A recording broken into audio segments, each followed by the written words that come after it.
Hi ನನ್ನ ಜನರೇ, ಹೇಗಿದ್ದೀರಾ ಎಲ್ಲರೂ? ಇವತ್ತು ನಾನು ತುಂಬ ಸಿಂಪಲ್ ಆಗಿರುವಂಥ ಪಡವಲಕಾಯಿ ಪಲ್ಯ ಮಾಡುವುದನ್ನು ನೋಡೋಣ. ಚಿಕ್ಕದಾಗಿ ಒಂದು ಪಡವಲಕಾಯಿ ತಗೊಂಡಿದ್ದೀನಿ, ಒಂದು ಟೊಮೆಟೊ, ಅರ್ಧ ನೀರುಳ್ಳಿ, 3 ಕಾಯಿಮೆಣಸು, ಹಾಗೆ ಸ್ವಲ್ಪ ಕರಿಬೇವು ಸೊಪ್ಪು, 4 ರಿಂದ 3 ಬೆಳ್ಳುಳ್ಳಿ, ಅರ್ಧ ಕಪ್ ತೆಂಗಿನಕಾಯಿ ತುರಿ, ಸ್ವಲ್ಪ ಸಾಸಿವೆ, 1 ಚಮಚ ಅಚ್ಚ ಖಾರದ ಪುಡಿ, 2 ಸ್ಪೂನ್ ತೆಂಗಿನ ಎಣ್ಣೆ, ಸ್ವಲ್ಪ ಉಪ್ಪು. ಗ್ಯಾಸ್ ಸ್ಟವ್ ಮೇಲೆ ಒಂದು ಪಾತ್ರೆಯನ್ನಿಟ್ಟು 2 ಸ್ಪೂನ್ ತೆಂಗಿನ ಎಣ್ಣೆ ಹಾಕಿ, ಎಣ್ಣೆ ಬಿಸಿ ಆದಮೇಲೆ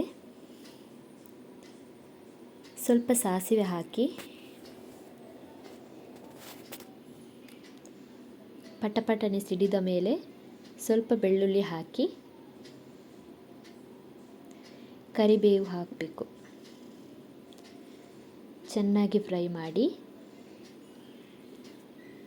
ಆಮೇಲೆ ನೀರುಳ್ಳಿ, ಟೊಮೆಟೊ, ಕಾಯಿಮೆಣಸು ಹಾಕಿ ಚೆನ್ನಾಗಿ ಫ್ರೈ ಮಾಡಬೇಕು.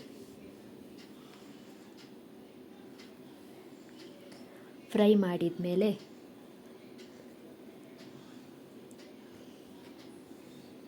ಸ್ವಲ್ಪ ಉಪ್ಪನ್ನು ಹಾಕಬೇಕು.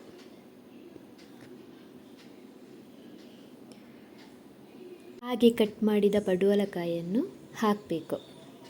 ಫ್ರೆಂಡ್ಸ್, ಯಾರು ನನ್ನ ಚಾನಲನ್ನು ಇನ್ನೂ ಕೂಡ ಸಬ್ಸ್ಕ್ರೈಬ್ ಮಾಡಲಿಲ್ವೋ ಈಗಲೇ ಸಬ್ಸ್ಕ್ರೈಬ್ ಮಾಡಿ. ಹಾಗೆ ನನ್ನ ವಿಡಿಯೋ ಇಷ್ಟ ಆದರೆ ಲೈಕ್ ಮಾಡಿ, ಕಮೆಂಟ್ಸ್ ಮಾಡಿ, ಶೇರ್ ಮಾಡಿ.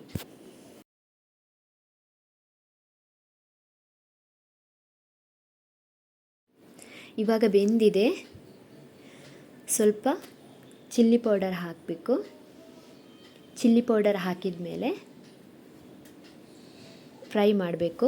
ಚೆನ್ನಾಗಿ ಫ್ರೈ ಮಾಡಿದ ಮೇಲೆ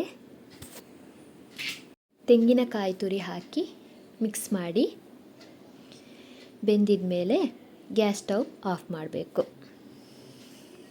ರುಚಿ ರುಚಿಯಾದ ಪಡವಲಕಾಯಿ ಪಲ್ಯ ರೆಡಿಯಾಗಿದೆ ಫ್ರೆಂಡ್ಸ್. Thank you.